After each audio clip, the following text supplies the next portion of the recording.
अस्सलाम वालेकुम दोस्तों। पाकिस्तान स्टॉक एक्सचेंज में एक नया और बहुत ही यूनिक आईपीओ आने वाला है जिसका नाम है नया नाज़िमाबाद अपार्टमेंट REIT। अगर आप रियल एस्टेट में इन्वेस्ट करना चाहते हैं लेकिन बड़ी रकम ना होने की वजह से परेशान हैं तो ये एक क्लोज्ड एंड डेवलपमेंटल स्कीम आपके लिए एक बड़ी अपॉर्चुनिटी हो सकती है। आज हम इस ड्राफ्ट डॉक्यूमेंट का मुकम्मल जायजा लेंगे। इस वीडियो को मुकम्मल तौर पर आखिर तक देखिएगा क्योंकि हम इस मल्टी सिटी एसेट्स, बड़ी फाइनेंसिंग और सबसे बड़े हिडन रिस्क फैक्टर्स को बेनकाब करने वाले हैं। Welcome to Nahil Point Zero, where we strip away the market noise to find the technical truth. Let's get to the numbers. Chapter number 1, नया नाज़िमाबाद REIT का तारुफ और मैनेजमेंट। चलिए पेज नंबर 19 पे।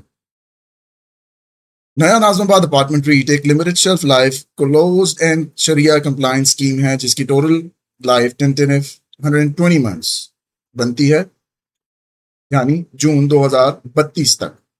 इस आईपीओ के जरिए मार्केट में टोटल 4,40,62,500 यूनिट्स ऑफर किए जा रहे हैं, जो पूरी रीट स्कीम का एग्जैक्ट 15% बनता है। यूनिट्स की पावर वैल्यू PKR 10 मुकर्रर की गई है। इस स्कीम को आरिफ हबीब डॉल्मेन REIT मैनेजमेंट मैनेज कर रही है। शरिया कंप्लायंस को यकीनी बनाने के लिए अलहम्द शरिया एडवाइजरी सर्विसेज मौजूद हैं, इसलिए इस्लामिक इन्वेस्टर्स इसमें बेफिक्र होकर इन्वेस्ट कर सकते हैं। चलते हैं चैप्टर नंबर 2 की जाने, बुक बिल्डिंग और IPO structure, a technical angle. Page number 21।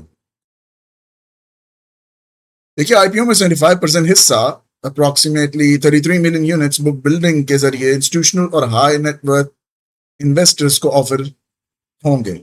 बाकी 25% हिस्सा आम रिटेल इन्वेस्टर्स के लिए है। बुक बिल्डिंग की फ्लोर प्राइस PKR 18 यूनिट रखी गई है, जिसमें ₹8 प्रीमियम शामिल है। मैक्सिमम प्राइस बैंड ₹23 तक जाता है। रिटेल पोर्शन मुकम्मल तौर पर अंडर रिटन है Ismail Iqbal and shareman securities की तरफ से, जिसका मतलब है कि बेस डिमांड ऑलरेडी सिक्योर्ड है। डच ऑक्शन मेथड के जरिए जो स्ट्राइक प्राइस फाइनल होगी वही रिटेल इन्वेस्टर्स के लिए फाइनल इशू प्राइस तस्वर की जाएगी। चैप्टर नंबर 3, कराची एसेट्स और lease hold risk factor, a fundamental and risk angle. चलते हैं पेज नंबर 25 की जानिब। देखिए, इस स्कीम का मेन कोर एसेट कराची का नया नाज़िमाबाद में 7 कमर्शियल प्लॉट्स पर मबनी है। इनका टोटल एरिया 46,597 स्क्वायर यार्ड्स बनता है, जो मास्टर कम्युनिटी के एंट्रेंस पर है। इन प्लॉट्स की वैल्यूएशन 125,000 पर स्क्वायर यार्ड लगाई गई थी, जिससे कराची की लैंड कॉस्ट तकरीबन 5.82 बिलियन बनती है। सबसे बड़ा रिस्क फैक्टर इनमें 7 से 4 प्लॉट्स फ्री होल्ड हैं, लेकिन 3 प्लॉट्स, प्लॉट नंबर 24, 30 और 33 लीज होल्ड हैं। इन लीज होल्ड प्रॉपर्टीज की रिमेनिंग लीज टर्म सिर्फ 33 साल और 7 महीने बची है। अगर आप लॉन्ग टर्म इन्वेस्टर हैं तो प्रॉपर्टी की लीज एक्सपायर होने का ये फैक्टर आपके जहन में होना चाहिए। चलते हैं लाहौर एसेट्स की जानिब, इनकी diversification strategy, a fundamental angle. Page number 27 पे चलते हैं।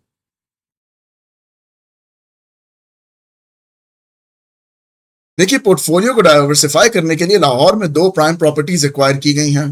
पहला एसेट बैंकर्स एवेन्यू बेदिया रोड में 216 रेजिडेंशियल और कमर्शियल प्लॉट्स हैं।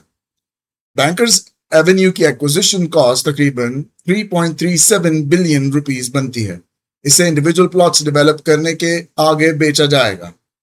दूसरा एसेट गुलबर्ग के IT टावर में 76 कमर्शियल रिटेल शॉप्स हैं, जिनका एरिया 12,249 स्क्वायर फीट बनता है। इसकी टोटल खरीदारी पाकिस्तानी रुपीस 504 मिलियन में की गई है। इन लाहौर एसेट्स की बुनियादी मकसद सिर्फ रिस्क स्प्रेड करना है और ओवरऑल पोर्टफोलियो का मुनाफा बढ़ाना है। चलते हैं chapter number 5, bank of Punjab का मुशारका फाइनेंसिंग की जानिब, financial angle. Page number 28।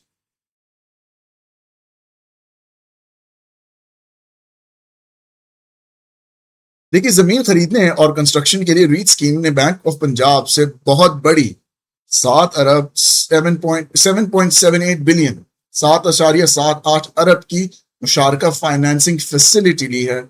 Profit sharing ratio के मुताबिक बैंक ऑफ पंजाब का शेयर 30.5% और रीट स्कीम का शेयर 69.5% तय पाया है। बैंक के पास सिक्योरिटी के तौर पर जमीन के टाइटल डीड्स 25% मार्जिन के साथ गिरवी रखे गए हैं। इस कॉन्ट्रैक्ट में बैंक के पास स्पेशल ऑप्शन है कि वो किसी भी वक्त अपने डेट को रीट यूनिट्स में एनएवी वैल्यू पर कन्वर्ट कर सकता है। चलते हैं चैप्टर नंबर 6 की जानिब। फाइनेंशियल हेल्थ और कैश फ्लो का एनालिसिस करते हैं। अब फाइनेंशियल एंगल, पेज नंबर 23 पर चलते हैं। देखिए, टोटल इशूड और पेड अप कैपिटल लगातार 3 साल से 2.94 बिलियन पर खड़ा है। पहले 2 साल फिस्कल ईयर 23 और फिस्कल ईयर 24 नेगेटिव प्रॉफिट के बाद फिस्कल ईयर 25 में कंपनी ने 1.22 बिलियन का शानदार प्रॉफिट आफ्टर टैक्स कमाया, जिसमें 2 बिलियन की अदर इनकम अकाउंटिंग के हिसाब से एडजस्टमेंट शामिल है। Earnings per unit fiscal year 25 में 4.14 पर आ चुकी है और net asset value exactly 30.03 per unit calculate की गई है। कैश फ्लो लगातार नेगेटिव चल रहा है। फिस्कल ईयर 24 में 6.65 बिलियन आउटफ्लो था, लेकिन डेवलपमेंटल स्टेज में हैवी लैंड एक्विजिशन और कंस्ट्रक्शन यानी कैपेक्स की वजह से यह आउटफ्लो कंप्लीटली नॉर्मल है। चलते हैं चैप्टर नंबर 7 की जानिब। कंस्ट्रक्शन अपडेट और उसका timeline, a technical angle, page number 29 पे चलते हैं। देखिए, फिलहाल 3 ब्लॉक्स 39, 41 और 37 पर कंस्ट्रक्शन तेजी से चल रही है।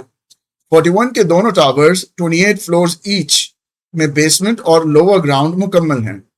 इन तीनों ब्लॉक्स की एस्टिमेटेड कंप्लीशन टाइमलाइंस में 2029 से लेकर जनवरी 2030 तक डिजाइन की गई हैं।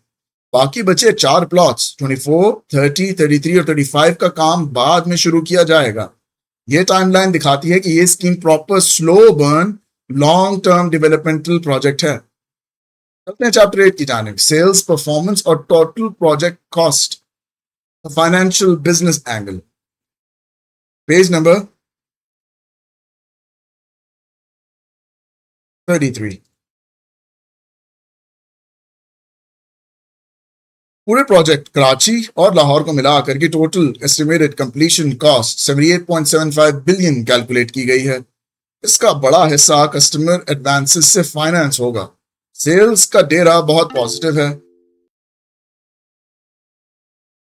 कॉम 41 और कॉम 39 से अब तक बची हुई इन्वेंट्री में से सैकड़ों अपार्टमेंट्स बेचे जा चुके हैं।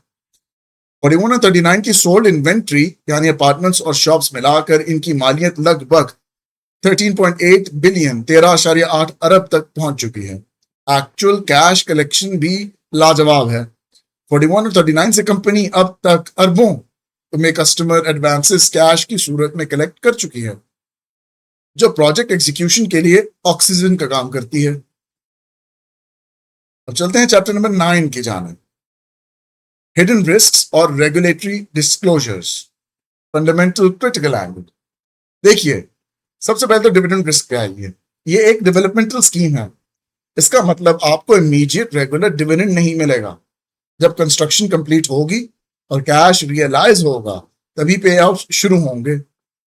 दूसरा, कैश कॉस्ट ओवररन रिस्क है। पाकिस्तान की इकोनॉमी में इन्फ्लेशन की वजह से अगर कंस्ट्रक्शन मटेरियल जैसे कि स्टील सीमेंट महंगा होता है तो प्रोजेक्ट की रिटर्न कम हो सकती है। तीसरा है नो वोट प्रोजेक्ट एडिशन। देखिए, रीट रेगुलेशंस के तहत मैनेजमेंट कंपनी आपसे वोट के लिए बगैर ही इस स्कीम में नए प्रोजेक्ट्स ऐड कर सकती है, सिर्फ 21 दिन पहले नोटिस देकर। चौथा, सप्लाई डंप रिस्क। स्पॉन्सर्स और अर्ली इन्वेस्टर्स पर लिस्टिंग के बाद अपने शेयर्स होल्ड करने की पाबंदी नहीं है। वो खुलेआम अपने यूनिट्स बेच सकते हैं, जिससे मार्केट प्राइस गिर सकती है। चलते हैं चैप्टर नंबर 10 की जानिब। आ जाइए वापस पेज नंबर 2 पे। एक final review angle, share holding pattern और फाइनल वर्डिक्ट। देखिए, आईपीओ से पहले जावेदा कॉर्पोरेशन का इस स्कीम में 74% हिस्सा था, जबकि आरिफ हबीब डॉलमेन कॉर्पोरेशन का 26% शेयर था। इस आईपीओ के बाद जावेदा कॉर्पोरेशन का अपना हिस्सा 15% आम पब्लिक को दे रहा है, जिससे उनका शेयर 59% रह जाएगा। आरिफ हबीब का शेयर 26% ही रहेगा। फाइनल वर्डिक्ट, अगर आप 5 से 7 साल का वेट कर सकते हैं और शरिया कंप्लायंट रियल एस्टेट में ₹18 पर एंट्री चाहते हैं, जबकि एनएवी ₹30 है, तो ये आईपीओ एक डिस्काउंट डील लगती है। लेकिन अगर आपको जल्दी मुनाफा या ईयरली कैश डिविडेंड्स चाहिए, तो शायद ये क्लोज्ड एंड डेवलपमेंटल स्कीम आपकी स्ट्रैटेजी से मैच ना करे। फैसला नंबर्स की रोशनी में आपको खुद करना है। काइंडली, अगर आपने अभी तक सब्सक्राइब नहीं किया तो सब्सक्राइब कर लें, बेल आइकॉन को दबा दें और आपके दोस्त जो रीट्स में इन्वेस्ट करना चाहते हैं उनके साथ शेयर कर दें। कमेंट में बताइए कौन सा चैप्टर आपको ज्यादा हिट किया और कौन सा समझ नहीं आया। मैं पर्सनली कमेंट में आपको वो चैप्टर एक्सप्लेन कर दूंगा। सुनने के लिए शुक्रिया। Until next time, take care. Allah Hafiz. Happy trading.